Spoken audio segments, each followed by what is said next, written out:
Welcome to the Mrs. R Relevant Daily Draft Podcast, brought to you by The Draft Professor. The Draft Professor is a group of podcasters bringing you daily draft podcasts and is home to the only dynamic mock draft simulator which allows fans to mock draft against other fans.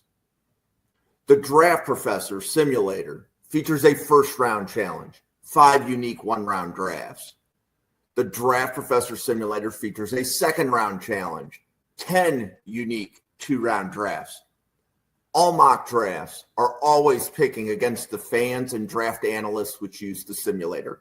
Every mock, every pick, every time. The Draft Professor also features ranked players functionality, where you can rank your favorite players at every position. Optionally, you can add tiers to your rankings to show what round you have the players graded in. The Draft Professor also features Draft a Team functionality, which allows users to snake draft a team of 22 players to demonstrate your my guys, compare player strengths, and discuss draft prospects in a way no other mock draft simulator can. Thank you for tuning in to the Mrs. R Relevant Daily Draft Podcast. This episode will begin shortly.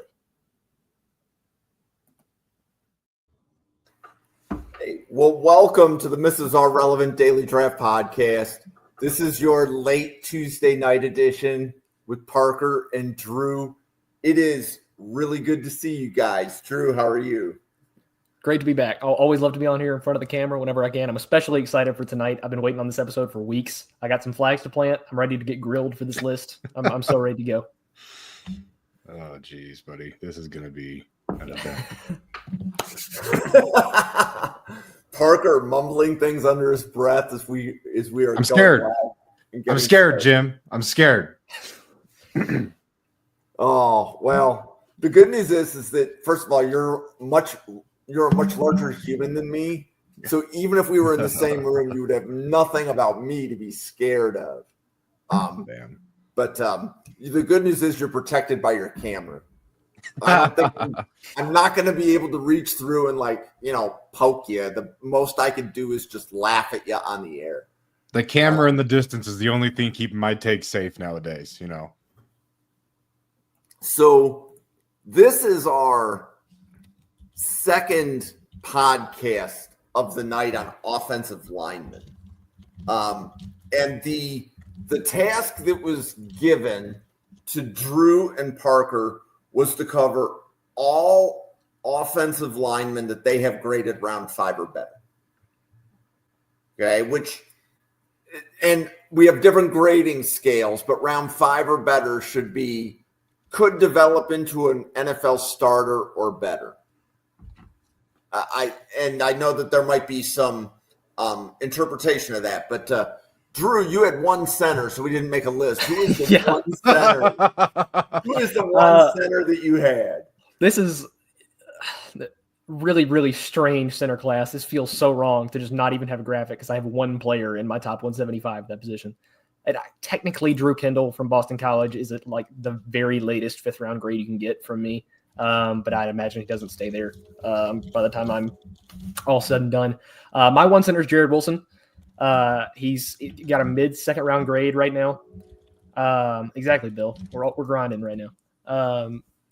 So my one center is Jared Wilson. I think he's the lone light in this dreadful center class.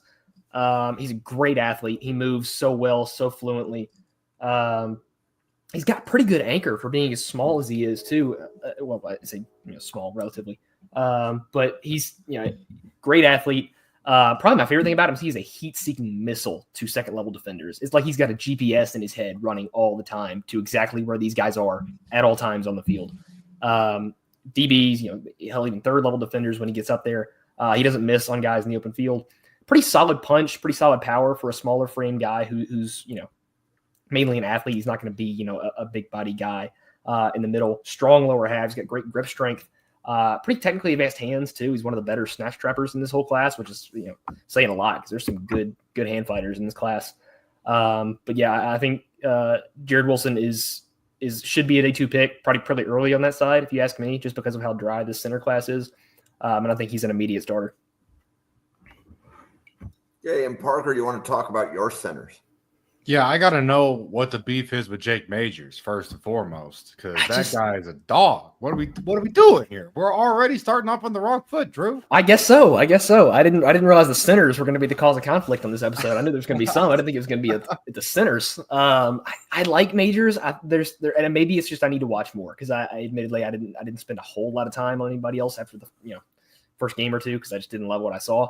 But I just a little bit more power from Majors. Again, maybe I watched the wrong games. I need to watch some more of that guy. But I didn't see anything that blew me away. Yeah, I think as far as all of the Texas guys that are noteworthy offensive linemen in this class, as far as Banks, Majors, and Williams, I think I kind of have them more. I'm more middling on them than a lot of people. Like I'm not as low on a couple of them as a lot of people are. I'm not as high on, one or two of them as a couple of people are. I have them all kind of like squished a lot closer together on my board. And Jake Majors, I think for me, it was the consistency on film. Like he wasn't ever throwing out like big level, like flashy plays or anything crazy exciting. But I just, again, I talked about it before with your center, you want to know what you're getting from a down to down perspective. And with him, I felt like I knew what I was getting out of him. And for me, that's almost enough in a class like this to bring a guy up onto day 2, out of day 3, just because there's so much, I think, inconsistency with players in this class, and then you have that paired with guys moving positions, where I feel like Jake Majors is going to transition to the league, and he's going to be who you think he's going to be. Ceiling might be limited, but I think in a weaker center class, you're looking for the consistent guy that can have a decent floor, and that's Jake Majors for me. I agree with a lot of what you said about Jared Wilson. I think he's a really fun player. I just think he doesn't do a great job staying square. And for me, I need my center to stay square, especially in protection. He gets a little eager to jump from, assignment to assignment, especially when he's uncovered in pass protection. And that worries me. I feel like he's a guy that's a prime candidate to get, picked and stuns and miss some of these, delayed coffee house looks. And you can just struggle in those areas. But I like both the guys. I think they're both second round guys, or at least late second round guys for me. Really excited about what they put on tape, but then I have a pretty significant drop off to McLaughlin. I don't know if you want to comment on anything. As an Alabama fan, not particularly. I'm not sure I have too many nice thoughts after last season, or season before last now, I should say. But yeah, I think I've got a 7 on McLaughlin, a 6 on Monheim, and a 6 on Majors right now. And I did not watch Connor Pay, so I can't speak to him too much. But yeah, I don't have too many nice thoughts, so I should probably just leave it to you on the rest of the center class. And I'll gear up for the rest. Well, this is a good warm-up because the next lists are going to be a lot better. But the centers were the first graphic I made, so that's why they were listed. No, I think it's great, and I think the important conversation to have, I think, with the centers, and I'll talk about McLaughlin, Monheim, and Pay in a second, but there's a lot of people projecting a lot of guys to play center, and a lot of those guys I have as guards. I don't think they're going to convert well to center. I haven't seen this, like kind of like what I talked about with the Senior Bowl stuff, where I haven't seen them do center well enough when they've gotten the opportunity. Not saying they can't turn into that, but like I was talking to Drew about pre-show, I've tried to keep these guys where I feel like they fit best. So I'm not saying they're exclusive to this position or this is all they can do. It's just I project them best at whatever position they landed on my board, and that's kind of important because of some of these other positions as well. But as far as McLaughlin goes, I'm a fan of what he does. I think he's inconsistent. Like I have day 3 grades on the last 3 guys on this list, and they're kind of spread out, so I wouldn't say they're relatively close either. But yeah, like I said, McLaughlin is just an inconsistency thing for me. I feel like the highs are really good. Like you feel good about what he puts on film as if you pull up like a highlight tape of him, but the lows are also just so deep where it's like, again, I don't know down to down what I'm going to get from you. And he's going to take a lot of, I think, technical refinement. I think there's a lot of his mentality that's good. There's a lot of the traits that you can like with him, but it's just the foundation technically is very weak in my opinion. So that's going to slide him down. He's just more of a project guy. Jonah Monheim has been a guy that's been up and down my board. Again, extremely inconsistent. But he's kind of the inverse where he has, I think, the technical foundation. Like his technique looks solid. He just struggles as far as the traits. Like, he's not a highly athletic guy. He's not going to test well. He's not a guy that just is a nasty finisher, a nasty player on the interior. He's just kind of a lukewarm, technically sound center, which there's nothing wrong with. But again, another guy I wouldn't take until day 3. And then I had to shout out the local kid, played local high schools, stayed at BYU. And that's not why I'm high on him, but I just think he's really solid. I think I like what he can do with his lower body. I think he's got a nice anchor. Where he struggles is hand fighting and flexibility. I feel like, again, on stuns, he's the pick guy. He's the guy who's gonna be able to trap with certain looks. And he's gonna buy it on certain looks as well. But overall, I think the biggest thing in his game was his anchor and pass protection, but he just struggled to move guys in the run game.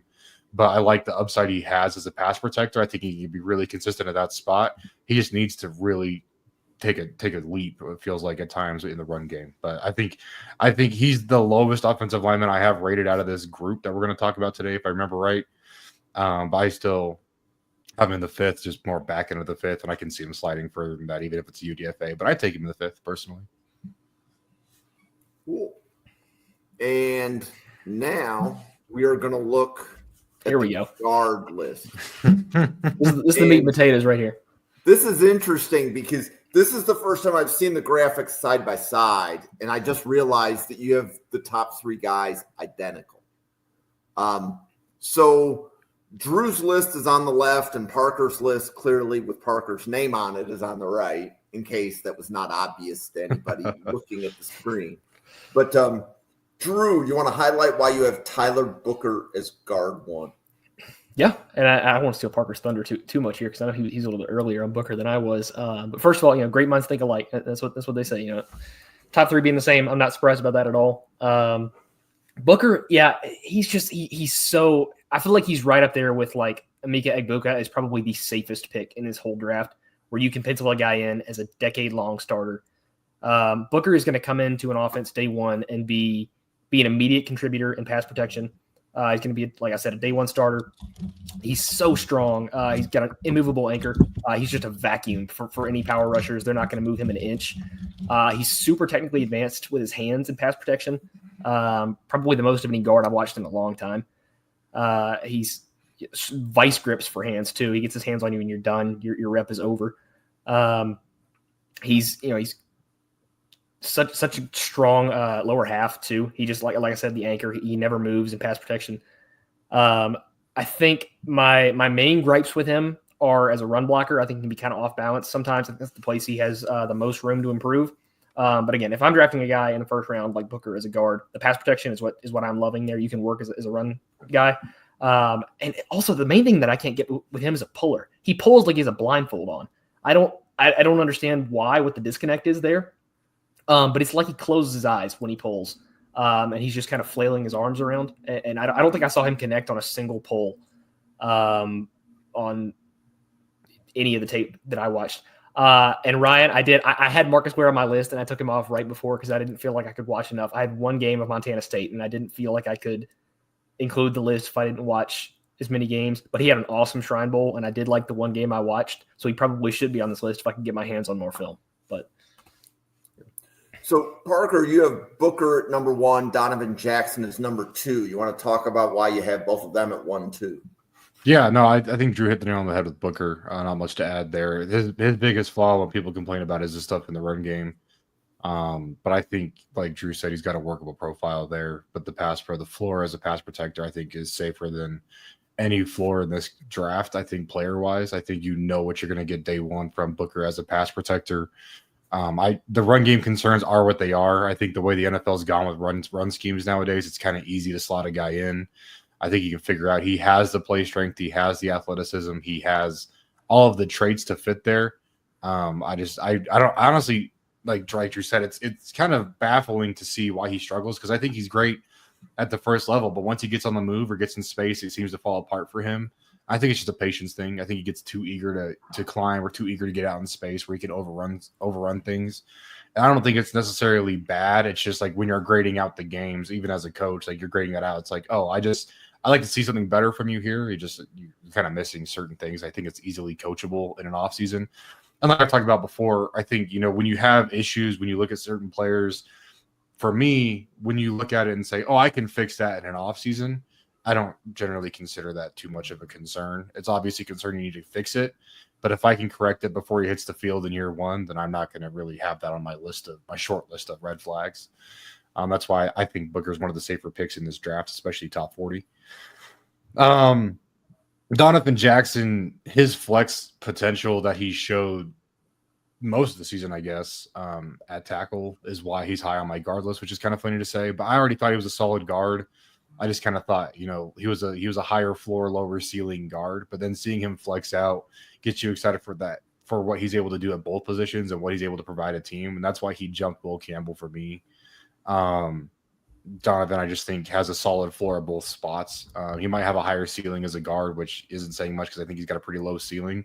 But I think he's a guy that's going to end up sticking around on a roster or at least be on teams throughout for a long time as a journeyman, because I think he'd be an invaluable, sixth man. I think he could be a swing tackle for you. I think he could be a guard tackle flex for you. He could be a swing guard for you.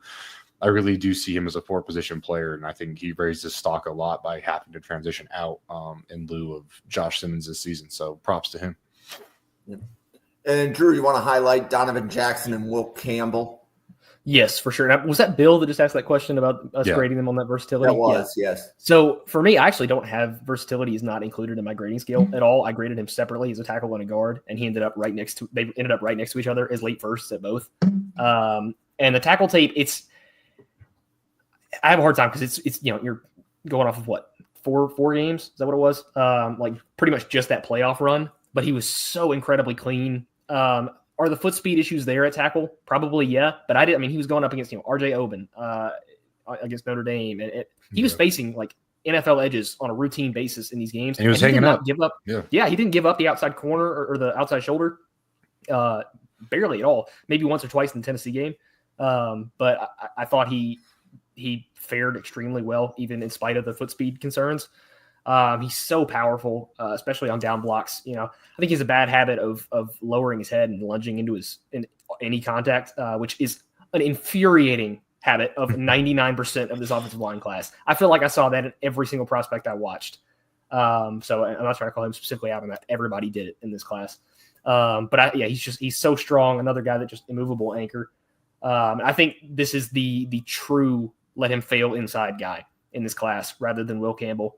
I think Donovan Jackson has starting tackle potential. But even if, maybe he can't fare to NFL speed, I think you kick him inside and he's probably a better guard.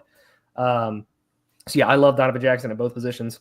Will Campbell is another one of the ones I felt like I had to be so contrarian with to everybody in this draft process. And I don't understand it with Will Campbell. The talk about him at 4th overall with the Patriots seems kind of insane to me. I would never try him at tackle, first of all. I have a hard time seeing people go there. And that's not even an arm length thing. Is the arm length going to be a problem? Probably, yeah.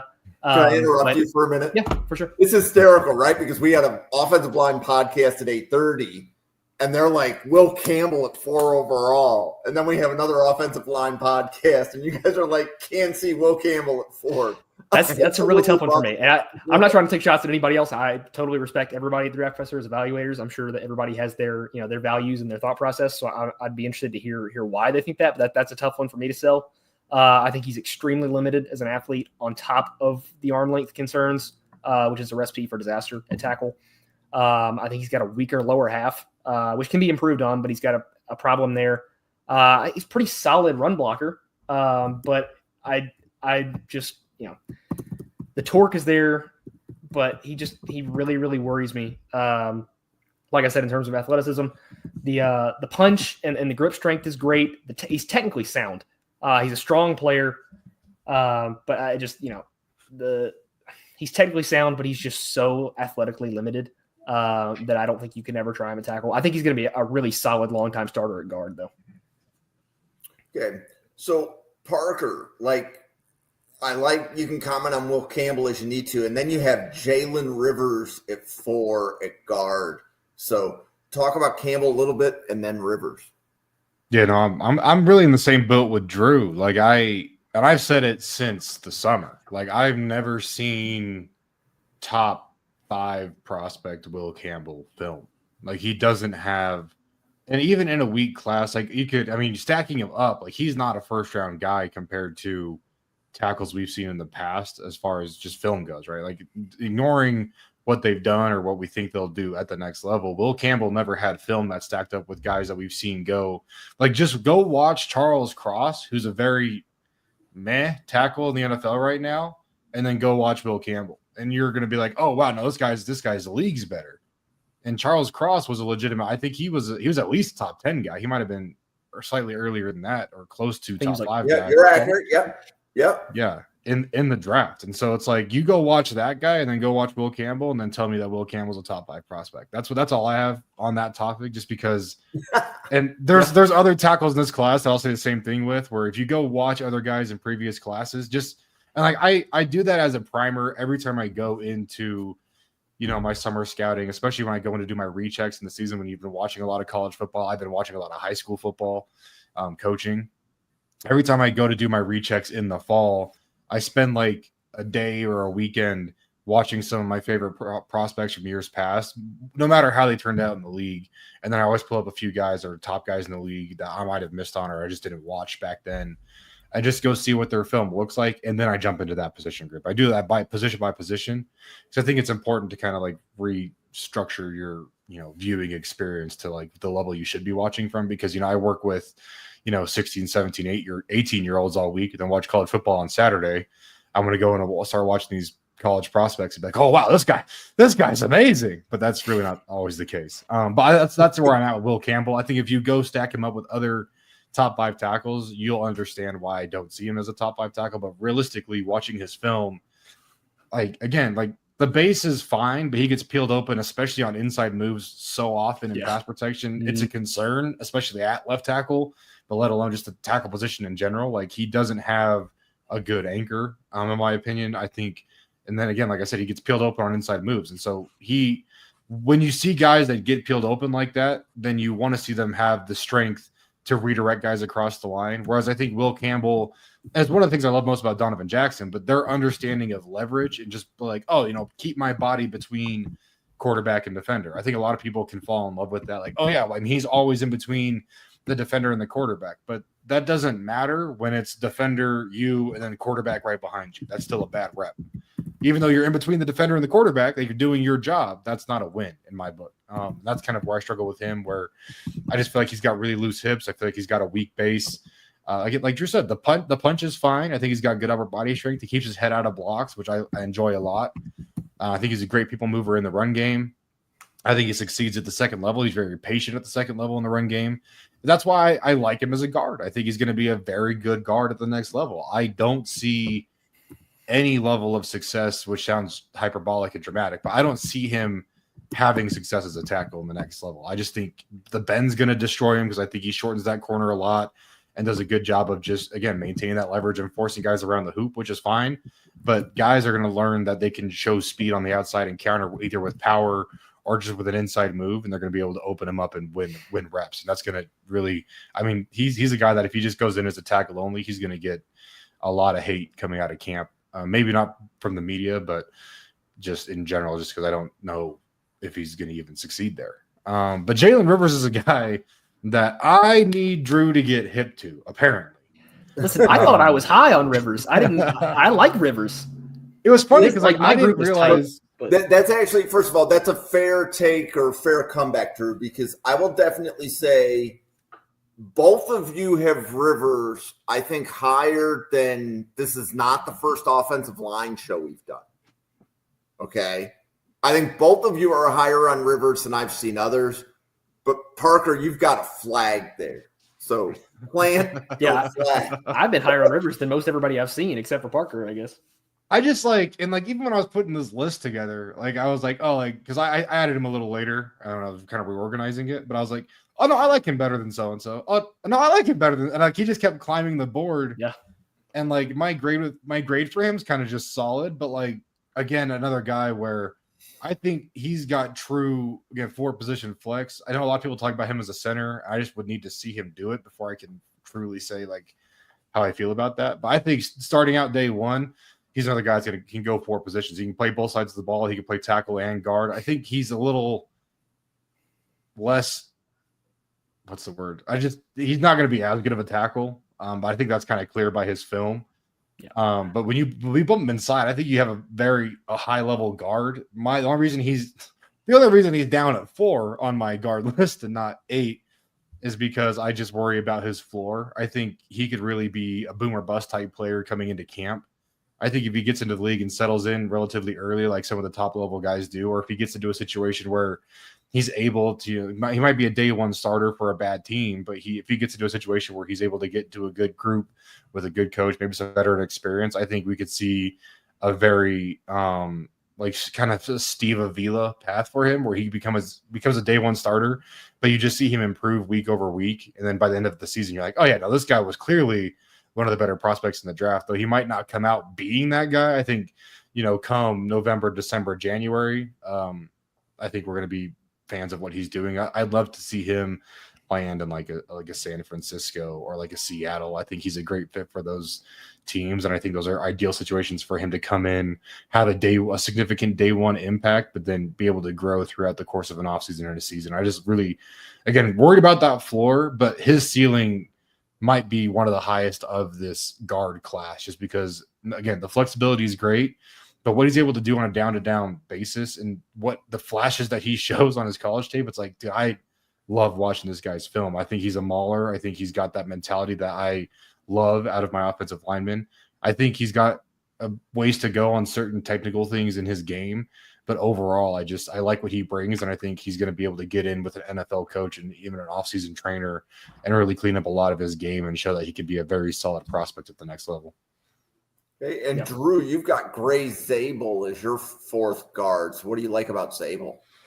Yeah, and as far as Rivers too, like that, he's pretty much interchangeable with those LSU guys, so he could end up even higher. But yeah, I thought I was low on Zabel too. I'm not nearly as low on Zabel as Parker is. But Zabel, I don't see the first round player that everybody immediately jumped to post Senior Bowl. I think my main gripe with him is he plays standing straight as a board. There's 0 pad level with Zabel. The minute he gets in against a 6'2" NFL defensive tackle, they're going to put a hole through his chest and they're going to get underneath him, and he's going to end up in his quarterback's lap. He's got to fix the pad level. He's strong as hell. I mean, I'll give him that. He's strong as an ox. The hands are strong. He's got technically pretty good hand fighter. I mean, he's got one of the better snatch straps in this class. But he's a hugger too, which another thing that is all over this class, and it pisses me off. His hands are so wide. They're so far outside. He's got late hands. He walks that tightrope between late and patient hands. And I lean more towards late. And that's part of why he ends up as a hugger, just because he lets guys into his frame. And he's got a good anchor, but you're testing that a lot when you're going to let guys routinely into your frame. And NFL guys are a lot better than who he was playing at North Dakota State. So if you let an NFL like a Jared Verse into your frame, doesn't matter how good an anchor is, if you just let him get a free rush into your chest, it's going to end poorly. He's a strong mover in the run game. I think there's at least a floor there as a run defender because he's so strong lower body. I have a hard time projecting him to center. I don't really see that like a lot of people do. I've got a late second on Zabel. I'm not super high on him. I think he's got a lot of things to fix before he can be a solid contributor, especially in pass protection. I think most of his issues come in pass pro, and he can be kind of a liability there at times. But I think he's one of the few true guard molds in this class that fits better, which is ironic because he played tackle. That's about it for him. So the 4th guard for you on your board, Drew, is late 2nd round. So where you're looking at Zabel, you're thinking it's a late round 2, top 64, top 75 type. Great. Yep. Mm-hmm. Okay. And Parker, your next guard is Tate Ratledge. Yeah, no, and I just touch on Zabel. The top 30 hype's insane to me. And I know he's got limited reps there, but he's not a center. I think his lower half is too weak for that, personally. And not a crazy knock, but he doesn't have a great anchor. I think North Dakota State got a great system going as far as we're going to get these tackles in that are going to project as great guards because they have bigger frames because they're tackles.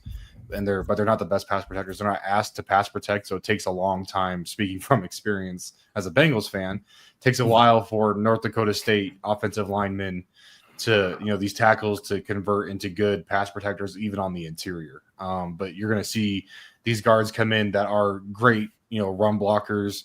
They do a good job at the second level, but they just have, they have the late hands. They drop their heads. They play very tall. Like they all have the same deficiencies coming in, and they all have the same projection coming in. It's just about what the ceiling is as far as their draft stock. And so I think Drew did a great job talking about Zabel.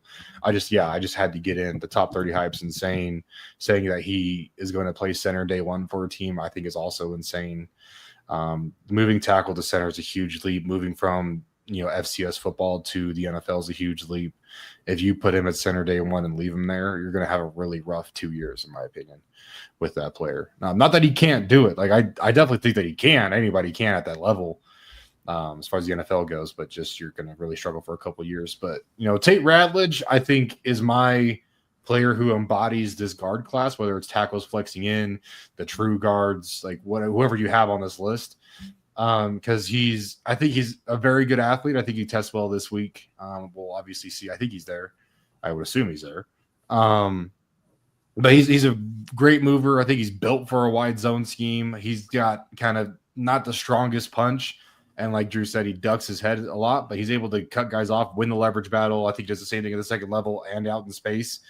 Same issues, though, as, again, the majority of this class, where he's going to overrun stuff in space. He's going to get to the second level and misjudge where linebackers are going to be. He's going to have those small deficiencies in his game, but overall, you like the clay that I feel like he is as far as what you're able to work with at the next level. I think he could even be a guy you could train to be a flex center. Obviously not a starting center, but I think you have him as like your 6th, 7th, 8th guy that's on your bench every Sunday. He's going to be a guy that could be a multi-positional guy for you after some time, just because I think he has the athletic ceiling. Now he's got to learn how to.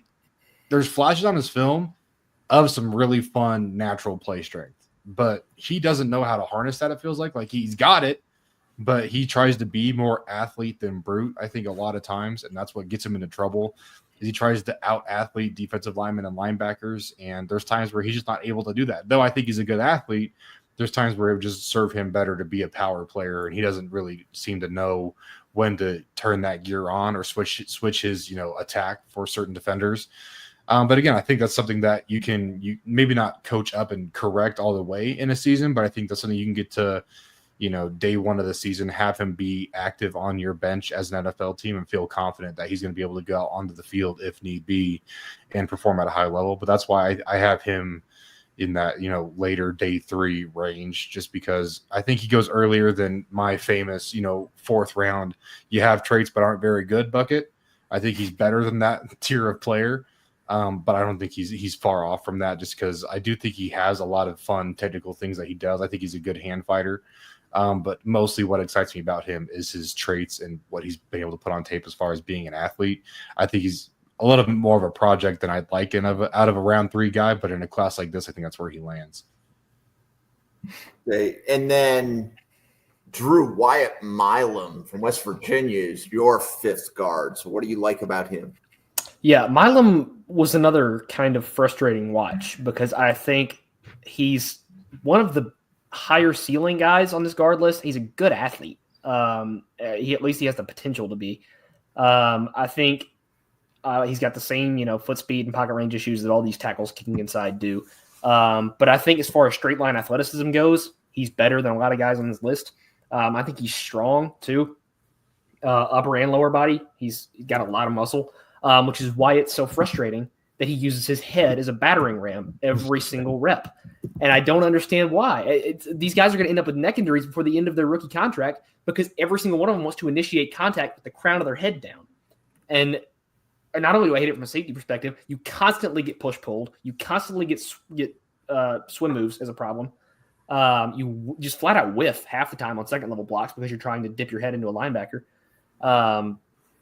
But I mean, I think he's another guy that's a pretty good hand user. He's a good hand fighter. He's got a couple snatch traps on his tape, too, that are nice. He had a couple reps against ACC guys, not the strongest guys in the world. But when these lanky rushers will expose their chest on an inside counter trying to cross his face, he'll blast them about 7 yards. So he's got a powerful punch. I think he's got – like I said, the pocket range issues. This is more tackle is going to be masked when he kicks inside. but he's got to really sell out against speed, and he doesn't mirror very well. But I think there's athleticism to tap into there. So he's got a good blend of power and athleticism. He's got a nice frame, good enough hands, solid foundation to build off of. I think if you can break him of some of his bad habits and tap into some of that athleticism he has, he could be a high-end starter at guard for a pretty long time. Okay, and then Parker, your next guard was Emory Jones from LSU. Yeah, no, talking about tackles moving in, I think it's a great point. The reason, and there's a lot of people that pick a lot of different reasons to do this, but for me, when I'm bumping a tackle inside, it's range issues because you can totally mask that as a guard. It's not a length thing, it's not a height thing, it's not a weight thing, it's not like it's mostly for me. It's an athleticism thing or a range issue, and those 100%. Can go hand in hand or can be separately. Because if you have short arms and are a limited athlete, you're going to have range issues. If you have long arms but are a limited athlete, you might have less range issues. But if your feet can't get there, you're just a holding liability now. So I only move those guys inside. I'm not opposed to having a guard with longer arms. I think that's awesome if you can use them the right way. But kind of Emory Jones and Wyatt Milam, I think you and I see as the same player. Where I just worry. I think to start off, I think we're at the point now on my list where from 5 down on my list, I wish I could see all of these guys get reps against Aeneas Peebles because I think they all have issues as far as I'm going to duck into this guy and just try to out. And I think Aeneas Peebles kicks every one of their asses, to be honest with you. And I think Aeneas Peebles really gets to work on a lot of these guys. And that's the thing that's funny because I think he's slotted later than some of these guards, but I think he's a lot more of a problem for the guys that are coming out in this guard class than even some of these high-end D tackles. But if you want good film, that's like not against a guy that has first, second round hype for a lot of people, but is going to give a lot of interior defensive lineman problems. Try and find film against Peebles because that's what he specializes in. I think he can get kind of beat, and I know this is not a D tackle podcast, but I think you can get kind of beat by some of these more physical guys that know how to keep their head out, know how to have patient hands, patient feet. That's what beats him. And I think a lot of these guys that we're going to start talking about now don't have those things. And that's really the only issue. I see a lot of them similarly. That's really one of the only issues you're going to see coming out of these guys into the next level is, are they going to be able to get their head out?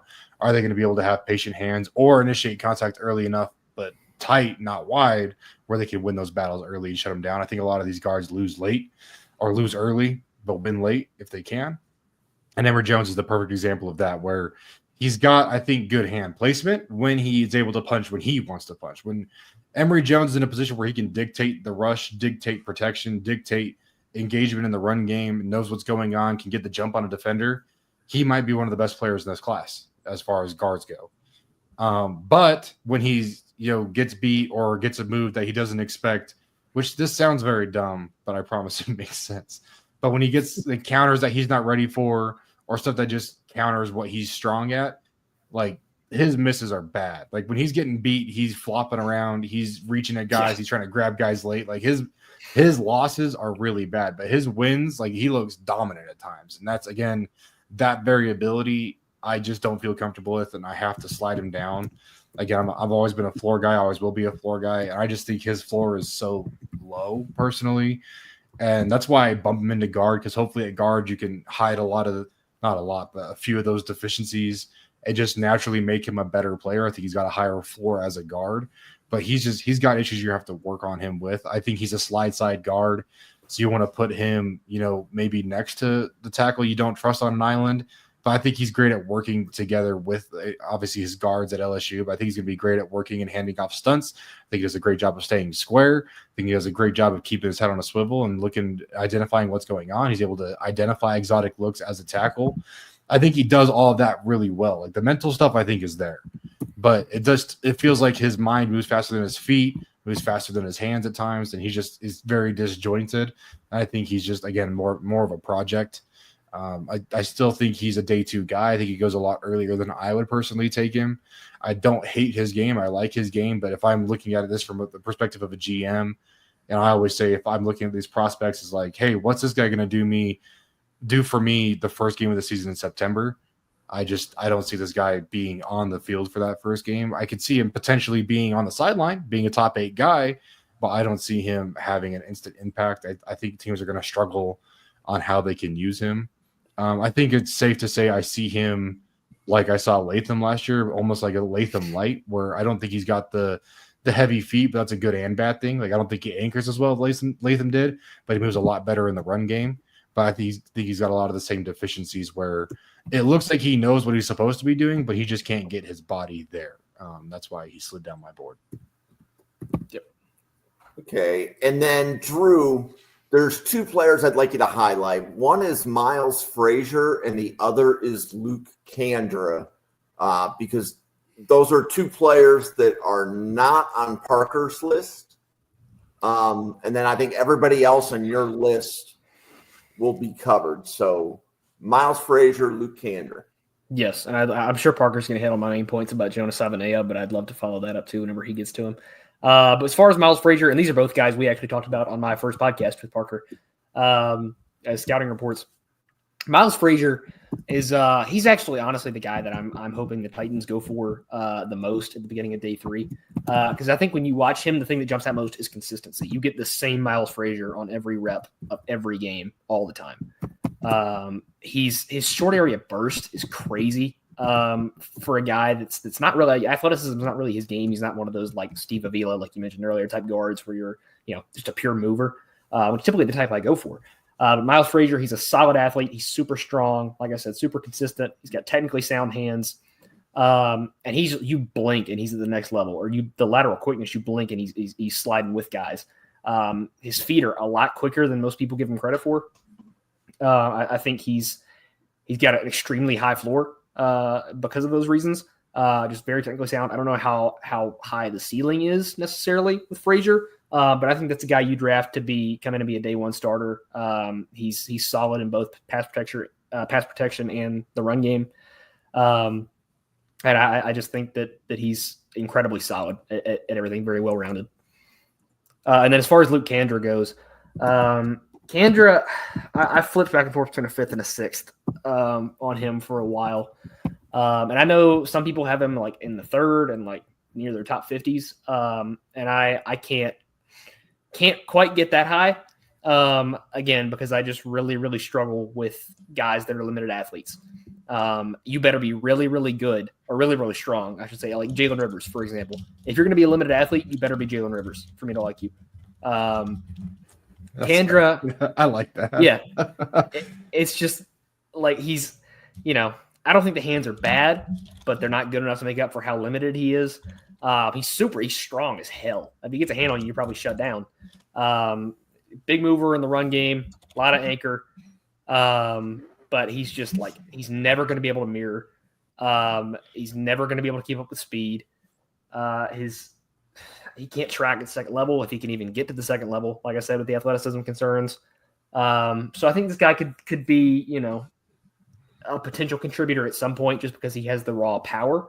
But I just really, really struggle to see a path where he can keep up with NFL speed at any point. And then, Parker, you've got Savaiinaea and Ursary. You are higher on Savaiinaea than Drew. And then you also have Ursary on your guard list. And you want to talk about a bone to pick with Savaiinaea, tell you what. Jonas Savaiinaea out of Arizona. Play tackle. I think he's a guard. I think, again, it's really mostly range issues for me. I think he plays a great pad level. I think he's another very high floor guy, but he might have one of the lowest ceilings of this group that we're looking at on my list personally, purely because I think he's going to be who he is right now, day one for you in the NFL, but I think he's going to be the same player in 3 years. I don't see him really developing more out of what he's already doing. I think he feels very capped when you watch his game. There's small nuances in his game that you could correct, but I think he does a lot of the things well. They see a lot of prospects, offensive line prospects, come out and struggle with, and they have to correct over their first few years. And that's, for me, what increases the ceiling, where it's like, oh, these are basic issues that you can correct. I don't think Savaiinaea has a lot of glaring issues in his game, but then it's like, oh, well, why is he your guard 7 then? Because I just don't think he's got a lot of ways to go. I think he's just kind of capped out. I think he's tapped out. I don't know what more you can add to his game outside of trying to make him a little more athletic. I think he's a fine mover. I just think the way he's built and the way he plays, he's just going to be a guy that's got a solid anchor for you. He's able to get to the next level, but you're not going to want to really throw him out on perimeter screens. I don't think he moves that well. I don't think he tracks that well on the perimeter. But as a run blocker, I think he's a very solid player. I think he can flex at the tackle for you. I think he's just one of those guys that's going to be on your bench. And I have him in the 4th rounder because I think I do like his profile. I like the traits. I think he's going to test well. I think he's a very naturally strong player. I think he's very technically refined. I just don't know if he's going to be much better than what he is today, by the end of his rookie deal. And that's why he slides into the 4th round for me, because I don't think he's a guy I'd hate to have on my team. I just don't think he's a guy I'd like to invest day 1 or 2 capital on, because I just don't really see him developing. So that's why he slid for me. I like what he's got going on, but I'm sure Drew's going to hit on it because I think he puts those things a little bit better than I do. But the issues that he has, I just don't see him correcting greatly. I don't see them really changing for him. I think it's just they come with the style of football that he plays. Yeah, and as far as Savainea, is that how you say it? I want to Savainea. Okay, there we go. I really, really don't like labeling guys as low effort or low motor because I don't know these guys as people. I don't get to sit down with them in an interview. So I think it's kind of dangerous and just flat out disrespectful to label guys as that way. But if I was going to do it off of anyone's tape, it's his. In a class full of guys who don't finish their run blocks, which, again, another issue that really, really irks me and plagues this class, he takes the cake by a mile. He'll just flat out quit almost at the engagement point, along with his feet. His feet go dead at contact. I think Parker framed a lot of his pros well, probably nicer than I could have. But I think he's just such a limited athlete, and I think that the reason he knocked down the farthest for me is just the flat out effort in the run blocking. I've never seen a player fail to sustain run blocks at a level like Savainea does. It's really, really hard for me to get past. One of the biggest things for most positions, but especially box positions, like I call them front 7, front 5s, front 9s, is motor and finish, right? Like, how far are you taking plays? Are you running down plays, offensively or defensively? Are you getting down the field? How often are you not only finishing blocks, but attempting to finish, taking advantage of opportunities? That's why I think a lot of people don't. They'll see pancakes, and those are great, but if you're not hitting a pancake, you're not considered a finisher. But I watch guys, and I'm trying to see, like, when a defender puts themselves in a position to, be knocked down, are you at least attempting? Are you trying to torque? Are you trying to run your feet through that? Are you trying to get that? You might not succeed every time, but are you looking for that finish every single rep? And he graded so low on that scale for me, just because, like I said, I like you said perfectly. I just think he's a great fit for a wide zone team. He has a very good understanding of leverage. He's going to beat guys to the spot more often than not, but he's just not going to be a guy that's going to take you 7, 8, 9, 10, 11, 12 yards downfield. He's not going to be a guy that's going to drive you against the grain or try and put you in the dirt. He's just going to be a guy that wins the leverage battle and hopes the play gets behind him. He's going to be a guy that gets, flipped, creates good rushing lanes, can anchor well in the run and pass, but he's just not going to create massive running lanes. He's just going to create the lane he needs to and hope his teammates can help finish the job for him. And that's why I think he does a good job on the interior at the next level, because he's more of just a role player as a guard. In my opinion, obviously he didn't do that in college, but I think when you see his game and translate it to guard, he's a great guy that if you put between, a solid guard and center, that could be a really strong side of the line for you. But if you put between, a weaker guy at either of those positions, you're going to see a lot of early issues, not necessarily from him, but he's not going to make anybody around him play better. He's just going to, not be a problem for you. And that's, again, I think he's a great early day 3 pick. I think that's where those guys should go. I don't think he's going to improve the level of anyone's offensive line room, floor or ceiling wise. He's just a guy that's going to be in there. If you need a guard, go get him. And do you want to talk about Ursary as a guard? Yeah. I mean, really, it's a lot of the same things. I think bigger frame, obviously. I like the arm length better. I think, the measurements might end up being close, but Ursary uses his length a lot better as a tackle, and I think that translates great as a guard. And again, like I said earlier, this isn't necessarily a list of guys I think are guard only. I think Ursary has, guard, tackle, flex. I think he could play either one day 1 for a team that needs a guy at either position. I think he's a guy you can feel comfortable being on the field year 1. But the floor, like if he gets into your organization, and just I think he's got very easy early bust potential. Like I think you get into camp and be like, whoa, what do we have with this guy? But I think you could do that either way. I think you could come into camp and really blow the doors off, or I think you come into camp and be like, man, this is a guy we're gonna have to, try and work on for 2 or 3 years, but I don't know if we're gonna get to a second contract with this guy. Like I think that's truly his floor, but his ceiling's also a day one starter. That ends up being a long-term starter for a team. And so I think that again, that variability just really scares me. There's a lot of things about his game that I really do like. Again, the way he plays with length. I think he's a better athlete than Sava Inea. I just worry about leverage. I think he plays a little tall. I don't think he has a great understanding of leverage like I've talked about with some other players. I think there's a lot of times where it feels like he's focused on his one-on-one matchup with a guy and kind of loses the concept that he's running, the scheme that he's running. I think he ends up getting ran into a lot by running backs. He ends up trying to pass guys off when there's no one to really pick that up. Like there's just kind of a lot of weird nuances in his game where it's just like, do you know what's going on? Or is this just kind of like you're just kind of focused on your matchup and then, oh, I think I have help here, but you don't know that you do. And that kind of gets him into trouble at times. Like seeing him work on an island gets you really excited for what he can do in general as an offensive lineman. But then seeing him coordinate, whether it's in a run block situation or picking up stunts, blitzes, handling, being on the man side of, pass protection. There's just a lot of weird things that happen on his film that they kind of make you tilt your head and be like, well, you're a good player, but like, why are you doing that? And so maybe, again, he could get in with a good O-line coach and be a great day one guy for you, or he could get in and just be like, dude, what's going on with you today? But it's like every day. So, okay.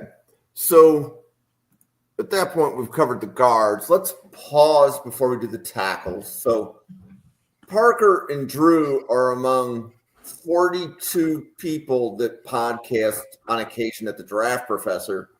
Drew, you want to introduce yourself and let everybody know who you are and how they can find you? Yeah, for sure.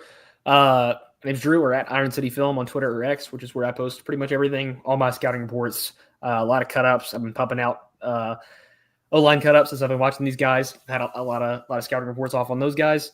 That's pretty much where I do everything. I'll do some film breakdowns on Dynasty Trading Room or Fantasy Trading Room sometimes, but most of my stuff's mainly just on my Twitter and here at the Draft Professor. Every Tuesday night with Parker or whenever there's an open slide, I try to slide in there like I did with tight ends last week. Or whenever we do the mock drafts on Fridays, the 32 GM mock drafts, which are a ton of fun. Love to get involved with those. I'm always drafting for the Titans in there and whatever teams need a GM. So those are fun. Love to have any of you guys that want to participate in those. Always love to have new faces in there. But yeah, do most of my stuff just on my Twitter at Iron City Film or here. Cool. And Parker. Yeah, relatively similar. I do a lot of draft content, hopefully.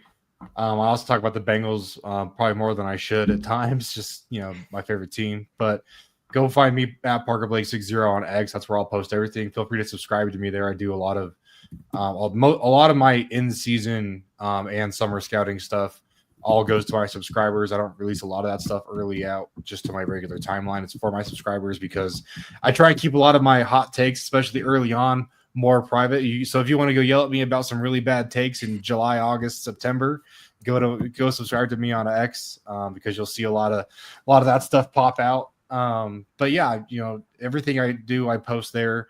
I dabble in the YouTube stuff. I dabble in TikTok, but I try and post everything there, the links there to direct people there. Once I kind of get everything ironed out, I'll have everything available everywhere and I'll have all those, tags. But right now, go to my X. That's the stuff that I actually feel confident in. And I'm not still trying to figure out. That's where I post a lot of just my takes during, it's combine week. So I'll be following along, I'll be watching the combine, especially when the O-line goes on, I believe it's Sunday. I'll be talking about what I think, how the drills are going, what I think people should be watching for in specific drills. I tried last year, every time they transition drills, especially for the O-line guys, I talked about hey, watch this drill, but don't just watch for the generic stuff. This is what you should be watching for.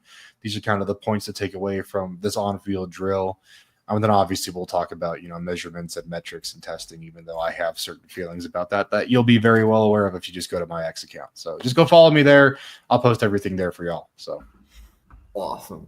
I love having both of you guys on the channel.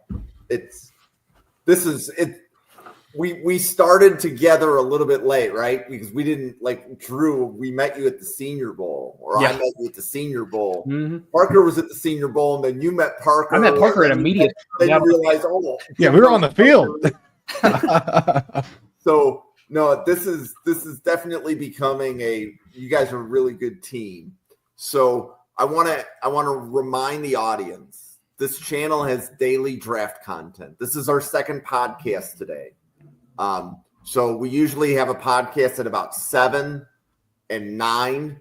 Now Parker is closer to the left coast, so this one starts at 10. But generally speaking, we have 2 podcasts every day, 7 and 9. And then on Tuesdays, we just kind of skew that because of time zones. Daily draft content. And as Drew pointed out, every Friday we have a 32 GM mock. So we have fans of 32 teams coming in, and everybody's drafting against you're basically drafting against the field.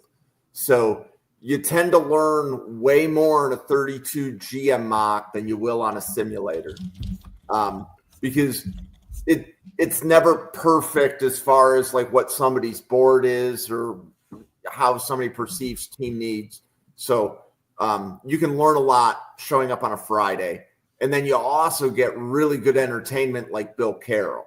Oh yeah, Bill's awesome. So I don't know, Parker, were you watching last Friday? I'm not typically able to watch the mocks. I work Friday nights, unfortunately. Or I'd love to be involved. Also, I have to say, not to interject myself here, but I'm realizing I talked about pre-show that I definitely missed guys, and I just found 2 guys that I think I made. Tim.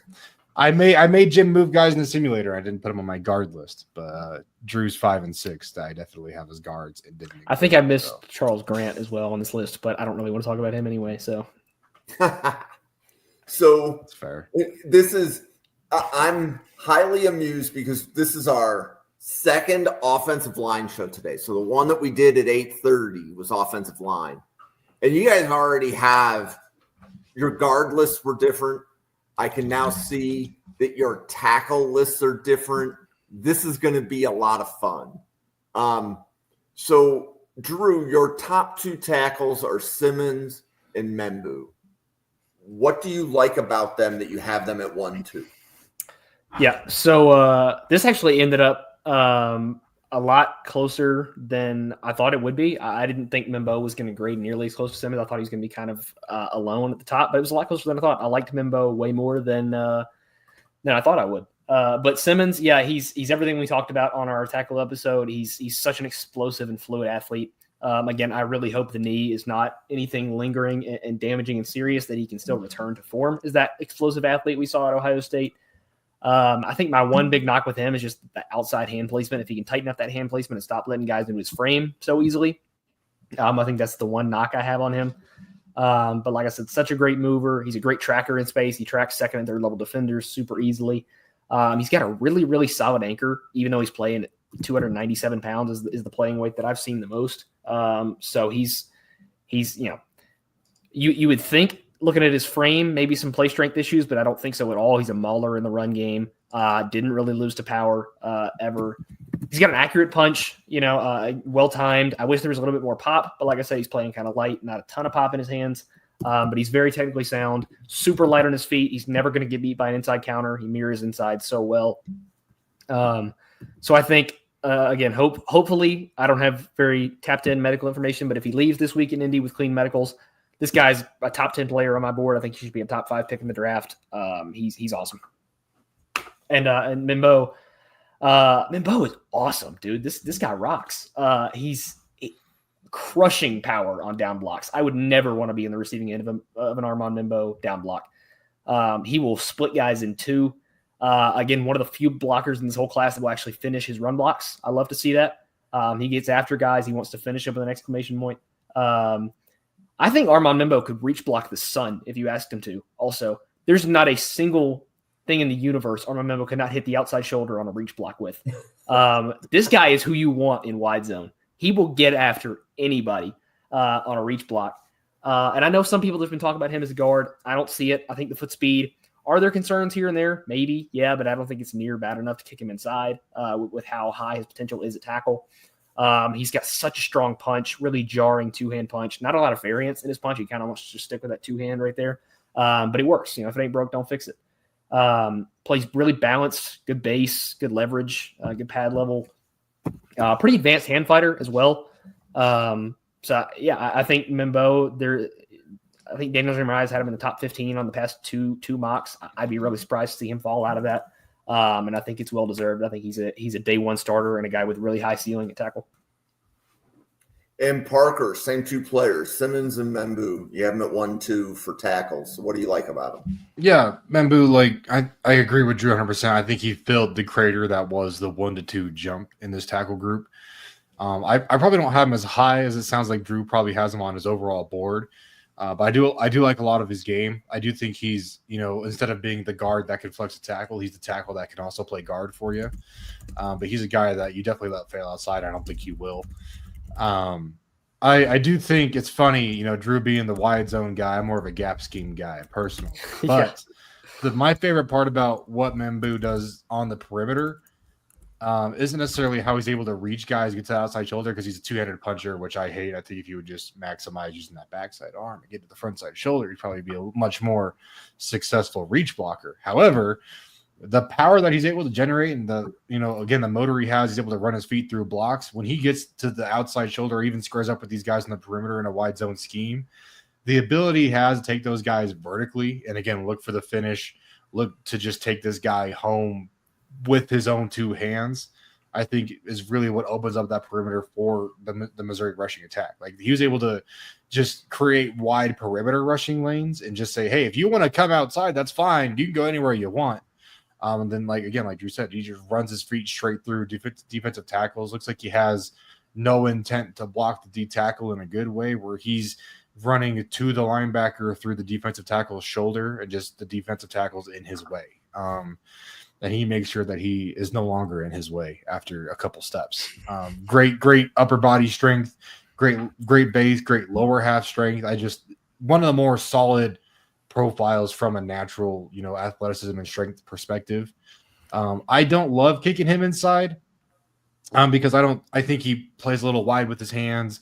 I think he can get a little grabby on the outside of shoulders at times, which isn't necessarily too bad as long as he keeps his feet moving, which he does a great job of doing. I just think he can get a little grabby, try and reach at guys, try and bring them closer to his frame, try and use that length in all the wrong ways that I always like to tell my players. But I think his floor is very high. I think his ceiling is very high. He can have positional flexibility for you, but go throw him at tackle. I think this is a great guy. Look, like, just for teams that need more than one offensive lineman, which is most of the league, M'Bo should be high on your board because you can bring him in and he's going to have a day one impact for a team. I've talked about how much I love Josh Simmons. I don't think he's on that level where he's going to come in and really be a staple for probably a struggling team. But I think if M'Bo can get into a group that already has a piece or maybe two pieces on their offensive line they feel good about, he's going to just really spike the level of that group. I think, again, a great fit for the Seattle situation, a great fit, for a team like the Panthers who's looking for more youth that they can hit on. What I worry about with him is him going through a situation where he needs to be the staple guy. I don't think he's built for that. I don't think he's the guy that's going to come in and be a franchise, tackle for you. I think he'd be a long-term tackle for you, but I just don't think he's going to be that caliber of player necessarily. But I like what he does. I think he can fit a variety of schemes, though I think he'd be, better in a wide zone look. I worry about what he does as far as being isolated in gap scheme stuff. I just think, again, he gets a little wide. I think you end up with a lot of holding calls from guys trying to knife in on him. But just overall, a great prospect. Again, he bridged the gap, but he didn't eliminate the gap from 1 to 2. But he did a good job of jumping up that list for me. I watched him a lot later. I talked to Drew about that. I got to him late in my film study, and he flew up the board for me. Fantastic. So, Drew, your next two are Josh Conerly and Anthony Belton. So talk about why you have them at 3 and 4. For sure. And back to the 32 GM mock drafts, you can tune in every Friday to see me take Josh Conerly at 35 every single week because I think I've done it for the past 3 weeks because they keep letting him fall there. I got to hear what Parker's doing with the Johnny Cornelius at number 3. We didn't talk about this pre-show. That's going to be a tough pill for me to swallow. Parker's going to have to do some 7 on me for that one. But to talk about the other Oregon tackle, Connor Lee, he's been one of the first guys I watched in this class. He's been one of my guys from that point on. Been one of my favorite guys through this whole process. I love the fast, quick, twitchy, athletic tackles, and that's exactly what Connor Lee is. Guy that moves like a tight end. He's, one of the more, I don't know that I'd say the most technically advanced with his hands, but he's right up there. Great hand usage. One of the only guys in this class that varies his punch usage. I think that's going to be a really valuable asset to him when he gets to the league. Is that the thing that guys don't really have at his age or this stage in their careers? He's already, looks like a veteran in that way. I think he's a pretty good run blocker, despite having some play strength concerns. Which kind of gives me hope because there's some major anchor issues. I'm not going to pretend like there aren't. He'll get ran through sometimes the chest like he did at the Senior Bowl, that infamous rep against Mike Green. But I think he's clearly got some strength in the run game. So I think there's hope for the anchor to improve. And I think he's just got infinite pocket range. He's never going to get beat on the inside of the B gap. He's got such great mirror skills. He's an early second for me, about as early as you can get in the second. And I think he's going to be a guy that has a fluid transition to the league. Oh, and Belton too. I keep forgetting to do back-to-back. Anthony Belton's another guy that I've loved throughout this whole process. He's got such a mean streak. And you kind of see it on the penalties. There's some issues. Oh, you go right ahead. I checked that the episode is not for kids on YouTube. So yeah. But Belton, yeah, he's probably the strongest in this whole class. He can punch a hole through concrete. It's just like he's going to put a hole through somebody's chest. He's a great mover for how big he is too. He's going to get to his spot. He's got some major balance issues, which I don't like. Typically that gets me off of guys, but I like the rest of Belton enough to deal with it. So strong, immovable anchor. The foot speed is not great, but I think he's a good enough raw athlete that can be worked with. And he can get to speed. He has to overset for it. Like he's going to have to fully extend for speed, and he's not going to have the mirror to get back inside if a rusher crosses his face. But again, it's like Mimbo. I don't think it's bad enough to kick him inside. He's just got so much raw power in that frame, so much strength. You can work on the balance issues a little bit. I think this is a long-time starter at tackle too. And I got a second-round grade on him as well. And then the controversial pick, at least in the chat, is a Johnny Cornelius and then Kelvin Banks, Parker. Yeah, no, I put Cornelius high for a reason. I came into this wanting to do this sell job. So I think I'm not going to have Cornelius as my tackle 3 on my board, but I wanted to bring this perspective in this conversation. If you look at these Oregon tackles side by side, I mean, very easy to do. They play all of the same games together. But if you watch them, they bring polarizingly different styles of offensive tackle play to the field, which is why I think they played their respective positions. Connor Lee's going to be the guy that consensus likes better because he's the quick twitch guy. He's the good mover. He's athletic. He wins to his spot. He flies around at the second level. Cornelius is the more physical, less athletic bruiser. Like I think Cornelius, you bump inside could be really fun, but I think you bump him over to right tackle because they were right and left. I have this back. I have this right. I have this right. You bump him over to the right side and you just let him be a bruiser in the run game. I think you're going to get a really high level of play out of him. Now, if you put him in a wide zone scheme, you're going to have some struggles with him on the perimeter. Just leave him on, bump into the interior and just let it be. But what I think he brings is a high level of finish and a high level of physicality. The technique, the foundation that he has there has a ways to go. I'm not gonna lie about that. That's why he's lower on my board. But why I wanted to put him in this conversation again, I think he brings what Connor Lee doesn't. I don't think Connor Lee is a great finisher. I don't think Connor Lee has great upper body play strength. I think he's got it there in the lower half. I think he moves his feet fine enough as a tackle. I don't think he has range issues. I think he can perform well at the second level. But I think Cornelius is going to be a people mover for you. He's going to relocate defensive ends. He's going to crush defensive tackles. He's going to get in the face of linebackers. And by, the second, third, fourth quarter, they're going to be trying to avoid him when they see him climbing. I just think he kind of brings that demeanor that you'd see with a guard, but he brings it in such a bigger frame, and he's able to still move and eliminate range, from some of these speed rushers on the perimeter with what I feel like is a very strong upper half. Like he gets a hand on you, it could just be a punch and kind of bring that hand back in. As one of his, I think he likes that move better than most in his pass protection arsenal, where he sets out, kind of gives you a punch on the inside shoulder and then resets and lets you have to gather back to him. I just think he does a great job of hiding the deficiencies in his game, and that's why I wanted to put him higher on this list, because I think it'd be very easy for an offensive line coach or a guy that scouts offensive linemen to say, I see this guy being a great fit in our scheme and for what we're trying to do offensively, and moving him up the board for those reasons. So I just wanted to kind of talk to that point where he'll be lower than a lot of these, maybe not a lot of these guys, but some of these guys on my personal list.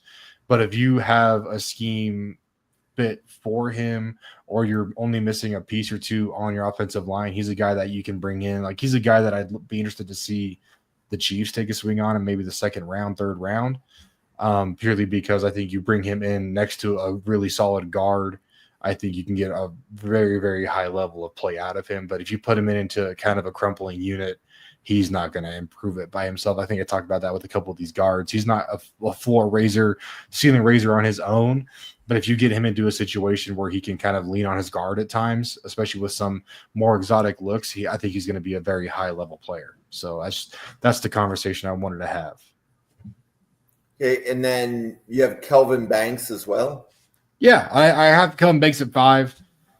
I'm not high on him, but I'm also not stubborn. I can see the upside with him. I do see the pros to his game. He's just not a tackle that I'm going to like personally, but I didn't want to let that affect my ranking of him. My own personal bias plummet him down my board unrealistically. I tried to keep these semi-realistic, and I figured if I was taking Cornelius to 3 so I could rant about him for a little bit, I had to leave Kelvin Banks a little higher. So, but I definitely see the vision. Big frame. I think he's a decent mover in space. The balance issues just kill me with him. I feel like he's always trying to just grab guys and lean on guys and use that mass, use that, I think, what some people perceive as strength, but really I think is just, kind of what the size he's working with, where he gets hands on and just tries to pressure people around the pocket. I worry what he's going to do against bendier guys. And I know people talk about how he's got film against him. And I think if you watch that film and you come away thinking that he's good against bend, flexibility, and athleticism, then we have to watch the film together so you can show me, because I don't see it. I do think he does a great job on down blocks. I think he does a great job of walling off linebackers. I think he moves fine enough. I think he tests fine for his size this week. But overall, I worry about him on the perimeter in the screen game, which Texas likes to use him quite a bit on. I worry about him with some of these more athletic linebackers that are going to be better at knifing underneath, because I don't think he has great lateral quickness. I think he uses his length a lot to really mitigate that deficiency in his game. He tries to use his hands to cut guys off, which is why people like arm length to tackle. I just prefer more technicians. I like the guys that can move well and understand leverage, where I feel like Kelvin Banks has really just relied on his ability to eat space to be a successful tackle. And I've just seen too many guys go to the league and fail doing that. I've seen a lot of guys succeed. I think, that was one of the reasons I was lower on Darrisaw than consensus, Christian Darrisaw out in Minnesota. And I think I've just accepted that I'm okay missing on those tackles, because I'll go hit on the Josh Simmons style guys, some of the guys we'll talk about later on in this list, but I'm okay missing on some of these big bodies that don't move well in space. Like they're fine. Again, I think he's going to test fine. I think he moves fine. The film looks okay, but when people try and sell me on that he's quick and athletic, I just don't see it. So that's why he slid for me. Okay, and then Drew, you have Logan Brown and Marcus Bowe at 5 and 6. So what do you like about them that you have them either really high or you have them on your list and Parker doesn't even have, in the case of Logan Brown? Yeah. Did you have them on your guard list, Parker? Yeah, Brown and Bowe and Ursery are all guards for me. Like I said, I just missed them. They must not have gotten switched over. But I have them as guards. They're top 175 guards for me. That's where I'm at. Got it. So Parker, talk about Brown and Bowe. So for the record, I've got like mid to high second round grades on both these guys. So I love both of these guys. And this is the one where I'm so far like batshit off consensus that it's just like I'm on my own island, then I'm okay with it at this point. Because if I had to pick one, like my guy out of my guys, it's Logan Brown. Bar none, my favorite player in this whole draft class. I could spend 2 hours here alone talking about Logan Brown. I understand why people are hesitant with him. Very small sample size, only 1 year starter at Kansas. Very few true pass sets in that Kansas offense. It was not very translatable. But my God, did he make the most of those true pass sets? This guy is, I would venture to say, probably the most explosive athlete right there with pre-injury Josh Simmons in this whole tackle class, probably this whole offensive line class. And he's fluid as well as being explosive, which is a rare combination for me at offensive tackle that you don't really see that often. He's incredibly advanced with his hand usage, got a great snatch trap, again, which is not something you see for a 1 year starter often. He's got a lot of raw power. He's a bulldozer in the run game. I put out a cut up of him on Twitter this morning. The Kansas State game alone was almost a 2-minute cut up, purely from run block highlights, because he's just clotheslining guys left and right. That was the best, easily my favorite game of film I've watched this entire cycle was him against Kansas State. He's constant bulldozer in the run game. The mirror on him is absolutely unreal. You have zero shot in the world at beating him on an inside counter. He's got infinite pocket range because his feet are so quick. He's got the punch isn't like, it's not a world beater punch. It's not a ton of pop, but it's accurate. It's on time. Good enough, especially for how good of an athlete he is. I just think I don't really understand why consensus is so low other than the lack of sample size. I know there was an altercation at Wisconsin that was like some off-field stuff, but I haven't heard super reliable info on that. So he's my favorite player in this whole draft class, bar none. And Marcus Bowe is not too far behind him. I also love Marcus Bowe. He scares me a little bit more just because he's so weak, just flat. I don't want to come across too abrasive, but he's just flat out weak. There's major play strength issues there.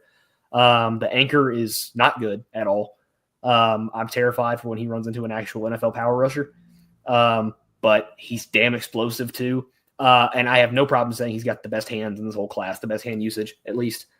He's got a probably 10-minute long highlight reel of just snatch traps. He's got an awesome snatch trap. He broke out this really cool fake jump set throughout his whole, which again, I don't know how translatable that's going to be in the NFL. It's probably not going to work. It's translatable. It's a good move. You think it's going to, for a guy at his size, I think if he tries it and an NFL power rusher sees it on film, they're going to blow a hole through his chest. But I think it's a really cool move. It worked like a charm in college because it throws off their timing so well. It's so cool. He pulled out in Mobile too. He used it there in the one-on-ones. It was super cool to see. But in Bo, I keep forgetting the M silent now. I found that out just before we went live. But he's the hands are so great. He's such an explosive and fluid athlete. He plays really, really low. He's already not a tall guy, so he wins the leverage battle just off that, but he gets even lower than he is. The balance issues scare me, and like I said, the lack of play strength is pretty apparent. That scares me a little bit. I don't know if he's going to succeed full-time at tackle, but I think he's a good enough athlete that you let him fail out there before you kick him inside. But yeah, I love both of those guys. I'm way higher than consensus on both of them, and I'll die planting those flags. I have questions. Since I didn't get to talk about them, I'll ask you questions. Shoot. So the reason I bumped them inside, I kind of touched on this with Brown, but my biggest issue with them is you talk about pocket range. We need to have a more in-depth conversation about that off camera because I'm curious to see how you measure it versus me. But my issue with both of them was I felt like they both tried to do too much, and I feel like they struggle, working in a negative set. Like I feel like they're both higher level run blockers. I love what they can do in the run game. That's why I projected them higher as guard. Again, I put guys at guard, thinking that's their better position, not necessarily their only position. I think Logan Brown's a great flex guy. But for me, he's a guard that plays tackle. And for me, Bo's a guard. And it's because of their ability to get into the spot in their pass sets. But not only that, but to work against these speed guys. I feel like they do. I feel like Brown at least is going to do fight against power. I think he can meet power with power and kind of stalemate guys in pass protection. Yeah. But I think in Bo, if you get a guy, again, I think Jared Verse is the typical answer. But I love Jared Verse coming out. He's always my frame of reference for edge rushers. I think I want to say the same thing about a couple of guys this year. But I think they're going to eat Bo alive. And I think it's the direction the pass rush is going. So my question is, I felt like they had range issues. I need you to convince me that these guys aren't going to struggle with speed to power on the edge or just straight speed flying off the edge, maybe an inside move, working back to the perimeter, working a contained look from some of these more athletic guys to the next level. I see that concern much more with Bo. I think it's a very, very real concern with Bo just because he's such – again, the word usage feels bad, but it's frail was almost what comes to mind, where it's like he's playing like a stiff wind could blow him over. He's a very timid player. I think you could tell that he's not confident against power, and it shows. So yeah, and it makes sense why if you watch him. So I see that absolutely with Bo. I think he could. And again, I don't know if he works at tackle first. I 100% understand when people kick him inside. I think more people are doing it because of measurements than they are actually watching the tape. I agree. But like we said, that's a different conversation. But with Brown, I feel like with Brown, he's already such a polished and explosive athlete off of 1 year. There's so much untapped potential on top of that. I don't think he has. There are anchor concerns with him. He didn't really get tested this year as far as anchor goes, but you saw it in the Senior Bowl. Shamar Stewart. He's very protected in that scheme for sure. Yeah. Like Shamar Stewart put a hole through his chest a couple times in Mobile. Yeah. The anchor concerns are there. But kind of what I was talking about with Connerly, but to a more exaggerated degree, where you see this guy, there's no play strength issues with Logan Brown. He's killing guys in the run game. So I think the anchor is more of a coaching issue, and I think it's something that can be tapped into when you get to that next level. So I have less concerns about that with Brown, but the Bo concerns are very real. I fully understand that and why people are lower on him and or kick him inside. I'm super excited to see Brown's measurements. I think if he comes in, he's going to test out of this world this week. He got measured in Mobile. I just got to go find him, I'm sure. But he's a guy for me that I need to see the length in measurements because I don't see it on film. I think if he played with better length, and that doesn't mean having longer arms. That means knowing how to use your arms, just to clarify with everybody. Mm-hmm. But he just doesn't have that on film. That's one of my biggest concerns where, I think he's a good hand fighter, but I don't think he's good. Like if that hand gets knocked down early, I feel like that corner just opens right up. That's one of just my biggest issues with his tapes. Thanks for speaking to that, sir. Yeah. Mm-hmm. Okay, so I was looking. You got through both Brown and Bo, which means that we pivot to Parker. And Parker, you will do Cam Williams and Jalen Travis. Perfect. It's funny. Cam Williams is Anthony Belton, but more athletic. I think more athletic, less strong. So if you look at Anthony Belton's game and you just think, what would like the alternate dimension Anthony Belton look like? It's Cam Williams, where he's not going to punch a hole through your chest. He's not going to take you on a ride for 15 yards, on the perimeter run game, but he's going to be able to mirror very effectively. He's going to get hands on and keep hands on. And if you knock them off, he's going to replace them very quickly.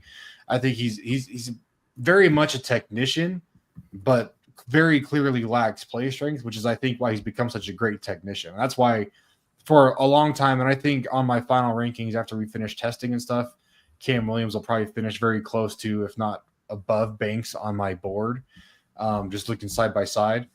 I think Anthony Belton's a great separator for them as far as my tackle list goes. But I think Williams is he's a great run blocking tackle. He's a great quick pass game. I think he'd fit great in Miami style type guy where he's going to get in the perimeter well. He's going to get to the second level well. He's going to work well in quick sets. But if you're looking for, 5, 7, 9 play action style pass looks, that's where you're going to really run into struggles with him, where once these guys start kind of leaning into their power more, he's going to get moved back. He can anchor. It just takes him a little bit to settle in. I wouldn't say he has anchor issues. I just think he is a lot more conservative with his anchor. He wants to give you a little space and get his hands in a good position before he can out leverage you and then set that anchor. It just doesn't feel like he's very confident in it. But I love the athletic profile. I love what he does in space. I think he's a very patient player. I think he's very good at some of the, more technical stuff that I always look for and that I hope to see my tackles have. I just think the play strength concerns are real for him. And I think he does a good job of covering them up, but I don't know how translatable that ability is. That's why he slid down my board a little bit, but big fan of the player. And again, I think he's been up and down my board. It's been kind of a roller coaster with him. Like I talked about with a couple of players throughout this process, but I think he's in a good spot right behind Anthony Belton, wherever Belton ends up. Okay. And did you do Williams and Travis? Oh, sorry, I totally missed Yep. Jalen Travis. Well, I can't believe how I did. I'm a huge Jalen Travis fan. I've been waiting because there's guys on this list to my left right now that I keep looking at, and I'm like, man, I'm excited. I'm excited to hear Drew's opinions. Anyway, I can't wait to talk about Holland Pierce. I know. I'm waiting. I'm like excited. I'm excited to hear. I didn't realize we had him at the same spot. Jalen Travis. Massive frame. I've talked about him a lot. I think that's why I kind of glaze over it. But I've talked about him a lot. He's one of my favorite day 3 sleeper type guys. I think he's a great 4th round selection, though I believe he goes much later than that. But great frame, knows how to use it well, plays with good length and has good length, which is a great combination of things. The Holland Hive is real. It is alive. Yes, it's so real. Well. So real. Jalen Travis's biggest drawbacks are he's not a good mover. He's not an athletic guy. I think he's explosive in his set. I think he wins the spot well. I think he understands the limitations in his game, which is always good to see from a guy, from any prospect. I think when he gets hands-on, he shuts down rushes very early. He has a good understanding of leverage, especially in pass protection. He's like a true left tackle for me. Like Jalen Travis is a guy that I would love to see in KC when they're looking to solidify that tackle spot on both sides with just a high floor guy. I think they keep taking these higher ceiling shots, these more projection style shots. I think Jalen Travis is a day 3 guy they could bring in and could provide a lot more at that position for a team like that than a lot of people think, just because I think his floor is so high. However, I think the ceiling is very limited. He doesn't have a great athletic profile. He's not going to test well, in my opinion. The measurables are great, but he's just not a good mover. I think he's very square, very balanced in his sets. And again, I think he's one of the better pass protectors out of this tackle group, but then you see him move in the run game, and I think he does a good enough job. I think he does a fine job locking, like securing defensive ends or helping on combo blocks with the 3 tech, working to that second level. But I worry about him once he gets into the linebackers. I have zero faith in him as far as moving on perimeter screen style stuff. Just again, a very true, solid left tackle for me, a very impressive pass blocker. But outside of that, there's just a lot of stuff in his game that I don't think he's going to get to. And so if you're a pass heavy team and you're looking for a left tackle, I think he's the way to go. You know what you're going to get out of him as a pass protector, I believe. But as far as beyond that, I don't think he brings a lot to the table, which is why he's a 4th rounder for me. Yep. So I have a quick Jalen Travis story. So awesome. So Parker, really early on in the process, you were one of the original people that I reached out to as I was forming Draft Professor. And there were 12 people. You were in a group of 12 that wanted the podcast. So there was a group I gave offensive tackle to, and Travis was on the first episode. And these 2 podcasters are no longer with us. They're like, Jim, you weren't giving us good players. And like Travis was one of the ones. And I'm like, they were giving the scouting report back. And it was pretty much everything that you just said, Parker. And I'm like, yep, he's going to get drafted. That's a 5th round. That's a 5th round guy. Correct. He has all of the measurements. And we might not like some of what we see on film, but an NFL offensive line coach is going to say, we need a tackle. He can play tackle and I can work with him. He's very much an I can work with him type prospect. That's what I like most about him personally. Yeah.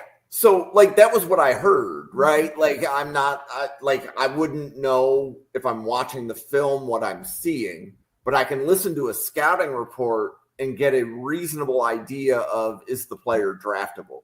So they left the channel because they said I wasn't giving them good players. But yet I think you being able to say here, like, you really like Jalen Travis, I was like, yeah, that's going to be an offensive tackle somebody's going to like on day 3. And it's going to be earlier on day 3 than late. It's not going to be round 6. Correct. He's probably going to go around 4 or 5 in a relatively weak offensive tackle class.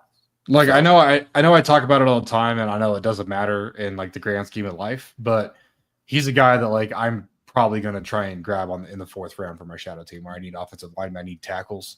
But he's a guy that I feel very confident about what his floor is. And again, I'm not an NFL offensive line coach. I'm not even an NCAA D1 offensive line coach, P4 guy. But if you were to tell me as an NFL guy, you were going to give me a Jalen Travis out of the draft on day 3, I'd be very excited. Like it's very much, I don't want to like say Trey Smith vibes because they don't have very similar offseason profiles at all. But he's gonna be that day 3 guy who, come year 2, 3, 4 in his contract, we're gonna be like, wow, and so stole him in the 3rd round, because of XYZ. And I just don't understand how you can hate the floor. I can understand where if you're like looking long term and you're like, oh, we need a guy that's going to project to be a franchise left tackle. I don't know if he's that guy, but if you're looking for a guy, you just need to fill the spot again. You have 2, 3, 4 pieces set on your line and you feel good about them for the long term ish. You bring a Jalen Travis in and he's going to really solidify that room for you, at least provide a floor, a rising tide, raises all ships. Rising tide raises all ships. I think he's that guy. Yep. So, and I was doing that just to delay Drew because I know he is chomping at the bit. I have been waiting this whole thing to talk about Holland Pierce. So, for anybody that was around here, was that 2 weeks ago that we did our offensive tackle podcast? Correct. I put together my list, and Jim, we'll shout out to our host here, asked me, there's no Holland Pierce on the list. And I thought I heard the name, he had big measurements at the Shrine Bowl, but I hadn't heard anybody really mention him. He's probably not even going to make the list. And I didn't watch him before off the tackle list because I got down to some time constraints. And then I get around to watching him for this big board. And I'm kicking myself for not listening to Jim and watching this guy before our off the tackle podcast because he rocks. This guy's awesome. And I know he's at OT9 on this list, but it's because it's crowded. He's an early 3rd round pick for me. This guy's going to be my top 75. I love Holland Pierce. So obviously the main selling point, he is 6'8", 350 pounds with, and listen, when I said 37-inch arms on that frame, this guy is a 350-pound pterodactyl at 6'8". And he's DeJuan Jones with longer arms and more athletic. This guy, in a class full of tackles, the bigger tackles at least, that cannot move and cannot deal with speed, this guy is 6'8", 350 pounds, and he moves better than probably half the tackles in this class. He's got absurd movement skills for his size. Nobody that big should be able to move like he does. I'm fully with Ryan with his Holland Pierce hype. I love to see how early Ryan was on him. I'm fully with you there. He moves so well. He's a really advanced hand fighter for a guy that's as big as he is as well. I think he's not like, he shouldn't get the raw label at least. I think he's a developed guy. I wish he was, and again, same problem with Deion Walker. I sound like a jackass telling a guy who's 6'8" to get his pad level down, or a guy that's 6'7" to get his pad level down. But it's a little bit worse. You got to sink your hips a little bit coming out of the stance. I think if he could work with that, the leverage issues wouldn't be quite as bad. They're obviously always going to be there. But Pierce, such an incredible athlete. He's going to be like a 9.96 RAS or whatever by the time this is all said and done this week at the combine. My other gripe with him is he puts his head down at contact and lunges into his punches. You're 350 pounds. You don't need extra power. I don't know. Why are we putting our head down at 350 damn pounds? So that really irks me. But this guy obviously has an awesome anchor at 350 pounds. Like I said, moves so well. This guy somehow consistently reaches the outside shoulder on reach blocks, even though he has the same measurements as an F350. How are you getting the outside shoulder at 350 pounds? It shouldn't work, but it does. I don't understand why this guy is like 6th round on consensus right now, or like he's in the 7th on PFF's big board. And like this guy is outrageous. He shut Jai Joyner down in the Minnesota game, who was an explosive edge, didn't give up the corner to him. Obviously the pocket range and the foot speed concerns are there. But this guy, he mirrors, like he doesn't lose to inside counters at 350 pounds, which is unreal. He sells out on speed and he still has the mirror to get back inside. So I think this guy has outrageous potential. I would take him on day 2 and not bat an eye. Like I said, I have an early 3rd on him. And it took some restraint to not put him higher than that. So I love Holland Pierce. So upset I didn't watch him before OT episode, but I guess it's better late than never. And then on to Chase Lunt, another guy who I absolutely love, who I kind of doted on in the Offensive Tackle podcast, but I'll do it again. Lunt, and I posted a cut up of him early this afternoon on the Duke game. This guy gets on reach blocks and gets to the second level like somebody just lit his ass on fire. This guy, and he's a converted tight end. So he obviously has the movement skills, but he moves so quick, easily the most fluid mover of this group. But I think his ceiling is pretty low because he's just not a great. He's obviously a great athlete because he moves so well, but in terms of like the total package, he's not very strong. He's got the same major play strength issues that Bo does. The anchor is a real problem. He never really got tested at UConn, but he still kind of got blown through a couple times. He's going to have serious problems with NFL power. Not quite as good of a mover in the run game as you would have liked against UConn competition. But he's a good hand fighter. Not a lot of pop in his punch, but it's accurate. It's well timed. It's technically sound. Got good leverage. He's balanced, like I said. Reach blocks, unreal. They're automatic with him. There's zero question he's going to get the outside shoulder.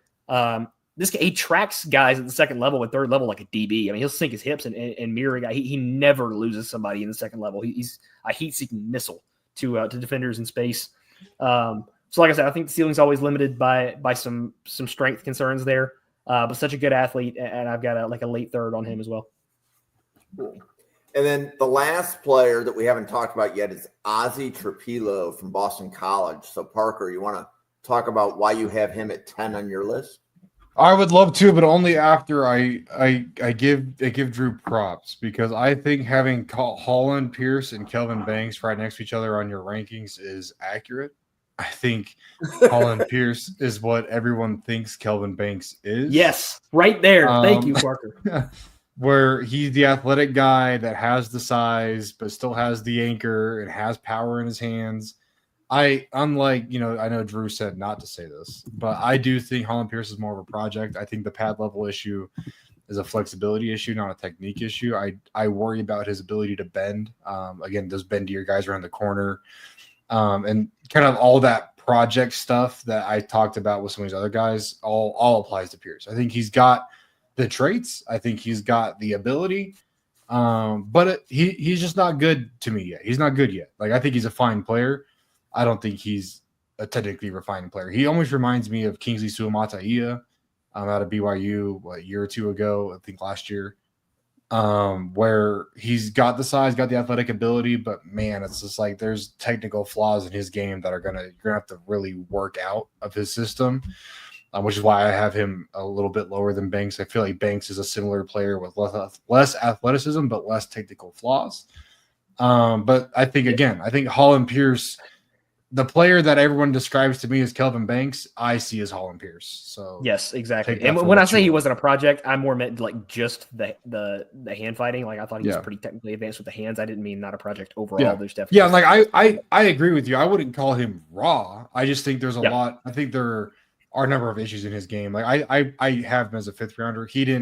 He was a borderline traits but not good player, but I think he was more not good than his traits could make up for at times, especially against the competition he was seeing. But with these last two players on my board, I have to throw out there a trend that I've noticed over the last 3 years of really diving in and making 300-plus player big boards for my drafting purposes.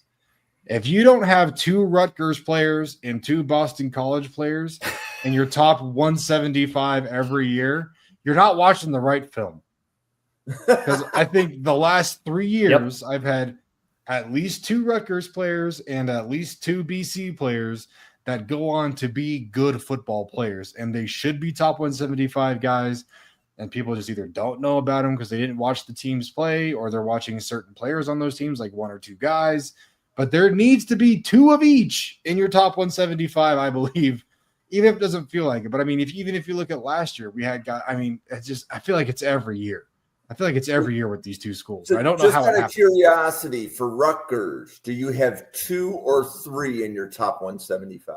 I think this year I have 3. If I'm remembering names correctly. I was about to ask then, Monanganai, Pierce, top 175 guy. Yeah. And who's the third? That's what I was because I can see, because I think there's another corner. There's another DB. Tyrene Powell that high, or I know what I'm drawing a blank on his name, but there's a DB out of Rutgers. But Rutgers makes good DBs. They do every year. Well, Max Melton was awesome. Max Melton's a dog, dude. Like, anyway, Also, for the record, one last thing on the Banks Pierce debate. Those guys are 0.1 away on my grading scale from each other. It took every ounce of restraint that I have in my body not to put Pierce over Banks just for shock value. Every bit. Yep. So Ryan just helped us out. Yes, With the other thank you. Rutgers player. Thank you. How you not find that name? First off, I know, like that's the name. You're not going to you should watch always remember. Longer Beam? Come on now. Come on. Anyway, Ozzy Trapilo, Boston College. Has to be a Boston College player. Had to include him in the top 175. Whether or not he deserves to be, because he's going to earn it at some point because he went to Boston College. Have to represent. But no, I like his game. I feel like Ozzy Trapilo is trying to be Jalen Travis, where he is a more true pass protector. He's that true left tackle. I feel like he's plays with good length, has a solid anchor. All the things I said about Jalen Travis. However, I feel like he's not as strong. I feel like he has worse struggles as a run blocker. I feel like he just struggles as a run blocker, period. I feel like he's really sold everything. I feel like Ozzy Trapilo is the definition of what frustrates me with offensive line development nowadays, where it's, hey, how good of a pass protector can we make you before we hand you off to the next guy? We don't even care about run blocking. You'll figure that out as you go. You can really tell that in his game. I feel like he has technical issues in run blocking that you just don't see with other guys. Like, it really truly feels that he spends his off seasons perfecting what he can be as a pass protector, but he just doesn't have some of the more natural traits or some of the development, physically that a Jalen Travis has. But I think Trapilo can kind of work up to that level. But I, again, would just call him Jalen Travis light, where I really like his floor as a pass protector, worry about him as a run blocker. But I have him. I think I think he's the lowest rated guy of my top. He might be 175 for me. I'm trying to think of where he landed.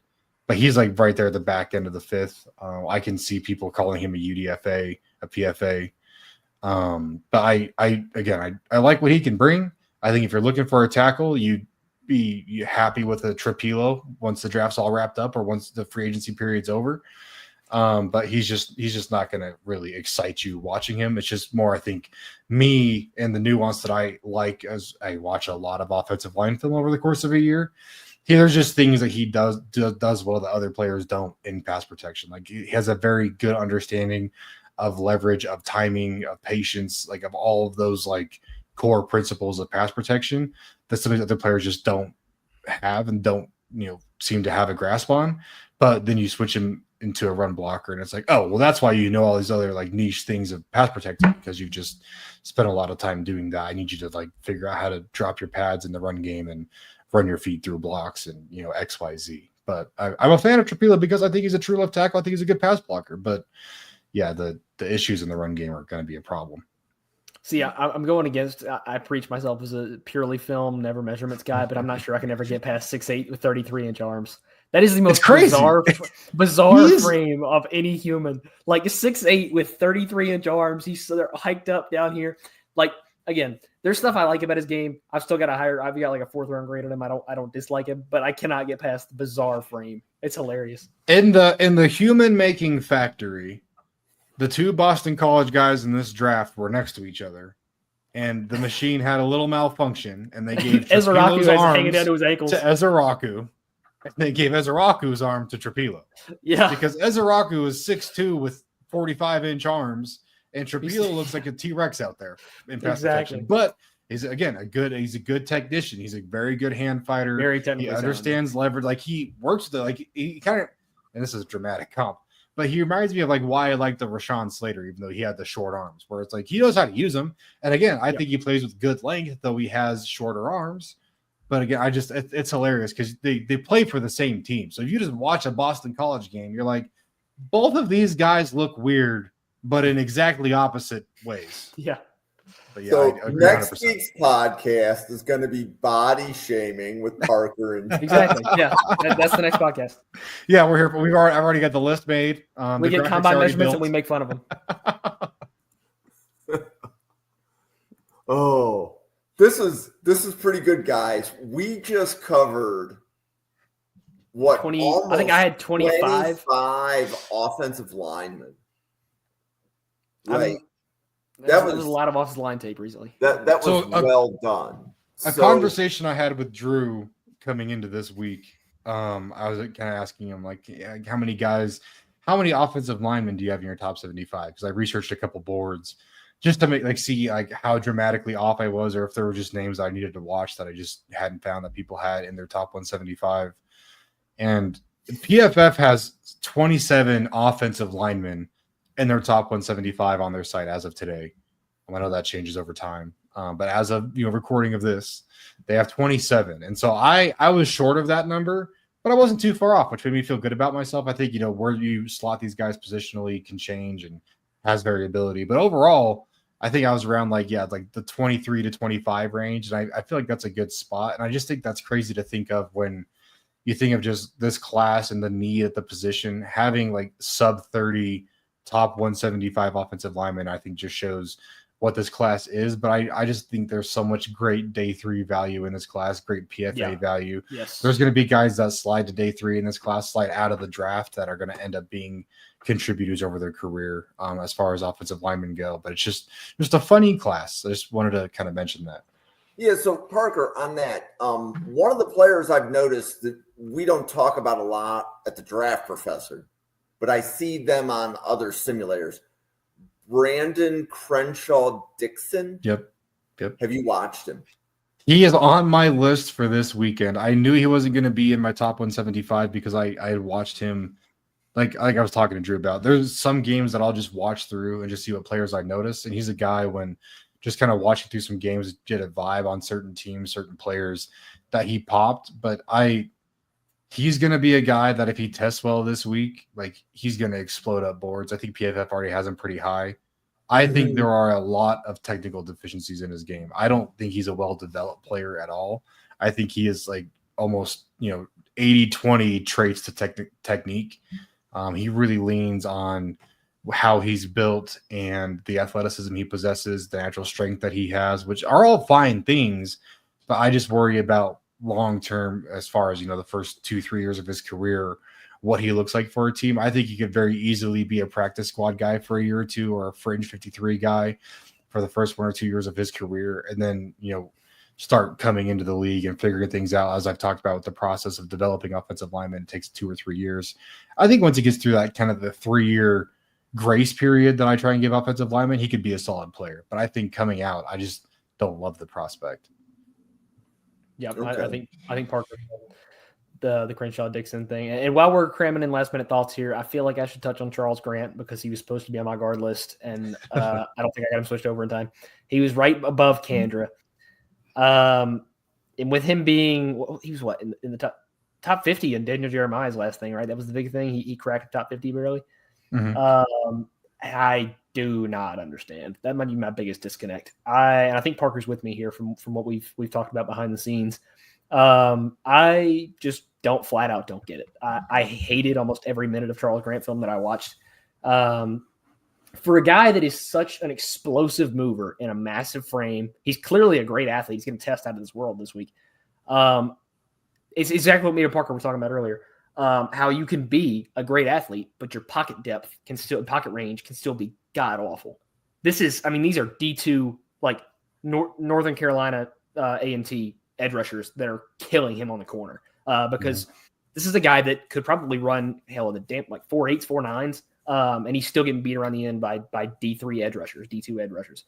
And for a guy that normally, what I heard coming into it was that he's throwing around guys like ragdolls in the tape because the competition's bad. I watched the Richmond game, and this dude's getting blown through on the chest. That Richmond game was bad. It was awful, flat out terrible. Some Richmond Spider defensive ends over there are putting holes in Charles Grant's chest. It's because he's a hugger. He's got late hands. He's got letting guys into his frame.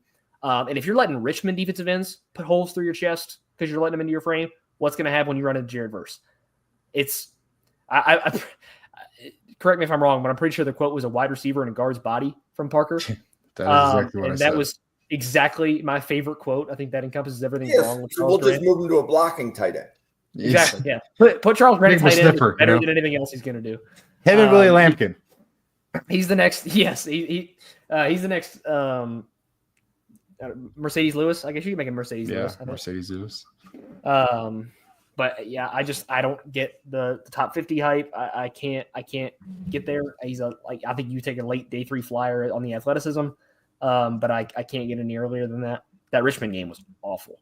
I think that's a great transition to like what I wanted my closing thoughts on this episode to be. I think a lot of people have talked about how a lot of analysts are trying to force QBs into the conversation. They're trying to force this guy to just kind of have some excitement. People are saying like, oh, people are trying to convince you that Jackson Dart's a good quarterback. They're trying to convince you that Tyler Shuck's a good quarterback. Like these guys aren't, but they're just trying to get some excitement because you need good quarterbacks to have exciting, draft conversation, which I agree to a point. I think people care about certain positions. But I think what's been under discussed in this class is like people are doing the same thing with offensive linemen. That's why you see so many guys being projected at weird positions, so many guys just being grabbed, like the Charles Grants. It's like, oh, well, there's this small school guy who's really athletic. So, we're going to talk about XYZ with him. And, like I think that's the biggest thing with Charles Grant is like that was pretty early on when he caught on in the process. What people see with him is they see, oh, he's a pretty good mover. He's athletic. Like that's going to translate. But like we talked about, athleticism doesn't equal good blocker. And like I think people see the RAS scores, RAS scores, and like, oh well, you want to draft high, highly athletic offensive linemen, but they need to apply that. And like I talk about a couple players all the time that they have great, testing numbers, but then you turn on the film, it doesn't show up. And I think Charles Grant's a guy where you see him move around, but I think you're going to be very surprised what he does testing wise. And then again, applying that ability to the field doesn't happen. Like he gets peeled open all the time. He plays very tall. He has inconsistent hands. Like when people are like talking about how good of a player a guy like Grant is, it's just like, well, yeah, I mean, look at who he's playing against. Like this doesn't translate to a level up from where he's at right now. That's not going to translate to the NFL. Like I don't understand. And it's like, we talked about how we're confused on the Campbell hype and the Banks hype. And like, I feel like there's always guys every year that just get the hype and keep the hype. And that's just how it goes, which is fine. That's why we're here. So we can tell you what prospects really look like and disagree with the guys that go on before us because we're smarter anyway. Exactly. Right, Drew? Yeah, exactly. So he gets it. But no, I've never understood. I watched the Charles Grant film early on because I'm a big advocate for these FCS small school guys when they deserve, the hype that they should get it because it's hard to. I wanted it to work. I wanted the story. But you turn on the film, and I found myself watching the left guard more than Grant. I thought the left guard was really damn good. So pivoting back, like this is one of the reasons that I created the Draft Professor, right? So like Armand Membou, I remember when Jacob and Brian covered him for the first time in October, and they weren't ready to like pound the table for round one. But I was listening to the scouting report, and I'm like, how come nobody's talking about him in like the top 40? Like everything they described to me was an offensive tackle that was going to go high. But they had him, like they had a day 2 grade on him. But they were saying, right now it feels like it's a late day 2. And this is like November. And I'm like, if you ignore the preseason hype, nobody would be surprised where Banks is ranked right now. Right? Like somebody made a decision or a group of people make a decision when they make a big board in June. Mm-hmm. But they only if NFL Stock Exchange only watches 15 guys to give you a top 10 board. Did they ever watch Membou when they were watching Banks for preseason? Right? They may have not watched him. Were you watching Holland Pierce in May? Come on, guys. What are we doing? No, yeah. Nobody except for Ryan. He's a real grinder. So we will. Well, anyway, so I know next year we're going to be doing more for summer scouting. I'm actually looking forward to what we can do in the summer because we have 42 podcasters at the Draft Professor. And then we got people like Ryan who come on and guest with us once in a while. So, and then Andy, thank you for stopping by. I know that you're in my feed daily, so thank you for stopping by. But we've had a pretty good show, but if we close the show out before we hit the 2-hour mark, we can replay it. Deal. So the 2-hour mark, that's a good benchmark. So there we go. For the 42 podcasters at the Draft Professor, for Drew, for Parker, for everybody that guests For all of the people that consume the content, you are appreciated. Thank you. And remember, every day can be your draft day if you have the right attitude. We'll see you on a podcast again tomorrow, everybody. Draft Logan Brown and Holland Pierce.